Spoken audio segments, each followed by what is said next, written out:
صراع الجبال والصحراء، فجر الحضارة، الأكادية والجوتيوم. نفذ سرجون الأكادي من أقوام الصحراء مشروعه الإمبراطوري بحزم وقسوة، فسيطر على بلاد الرافدين جميعها، وضم إليها عيلام في جنوب غرب إيران حالياً، ولعلها الاسم القديم لمنطقة لورستان الكردية. وهاجم مواطن الكوتيين في زاغروس إقليم كردستان العراق حالياً، وتوغل شمالاً في الأناضول وآسيا الصغرى غرب تركيا حالياً، واجتاح الممالك الأمورية في سوريا، ووصل إلى البحر الأبيض المتوسط، وثم من يقول إنه وصل إلى جزيرة كريت في المتوسط، كما أنه توغل بغزواته جنوبا نحو بحر عمان. المرجع ويليام لانجر، موسوعة تاريخ العالم، الجزء الأول، الصفحة 92. المرجع الثاني عبد الحكيم الذنون، الذاكرة الأولى، الصفحة 68 72. وحافظ خلفاء سرجون ابنه ريموش وابنه الآخر ماتشتوسو على ميراثه الإمبراطوري، وسحقوا ثورات الشعوب.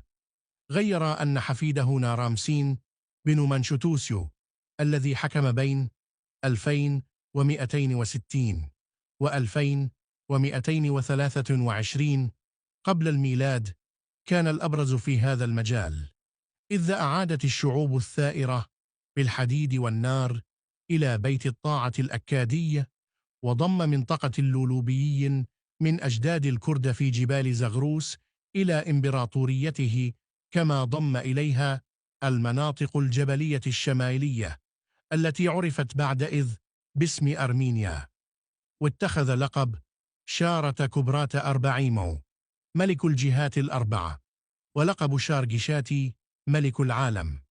ويبدو أن اللقب الأخير مصاغ باللغة السومرية، ومرة أخرى نجد الصيغة الكردية في هذا اللقب من خلال كلمة شار والتي تعني مدينة، وكلمة جشاتي كل.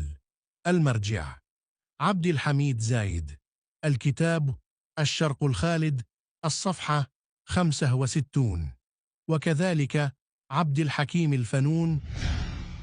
وجاء دور الجوتيين الجبليين في الرد على الأكاديين الصحراويين، وشعب غوتي جوتي جودي هو من مجموعة الأقوام التي كانت تعيش على أرض أجداد الكردة كوتيوم ميديا القديمة بعدئذ.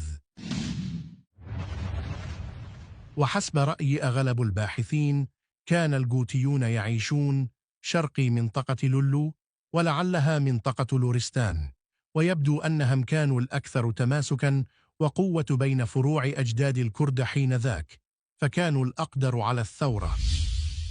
وذكر دياكونوف أن الملك الأكادي نارامسين قتل على أيديهم، وأنهم ظلوا يخوضون الصراع ضد السلطات الأكادية رغم قلة عدد جيشهم وبدائية أسلحتهم، وذلك يعود بالأساس إلى أن القادة الكوتيين تمكنوا من جمع شمل القبائل في قومهم في إتحاد قوي تام. الكاتب دياكونوف، اسم الكتاب ميديا، الصفحة 109-110. وقد سيطر الجوتيون على سومر وأكاد حوالي قرن من الزمان بين 2230-2120 قبل الميلاد، وبين 2270-2145 قبل الميلاد حسب لانجر، أي حوالي 125 سنة و90 سنة حسب ديكونوف. ثم انسحبوا إلى جبالهم ثانية تحت ضغط قوة سومرية أكادية جديدة قادها أور نمو السومرية 1112-1995 قبل الميلاد. دياكونوف ميديا، الصفحة 110. ويليام لانجر، موسوعة تاريخ العالم، الجزء الأول، الصفحة 55. الكاتب الدكتور سوزدار ميدي، إعداد الفيديو سردار رامان.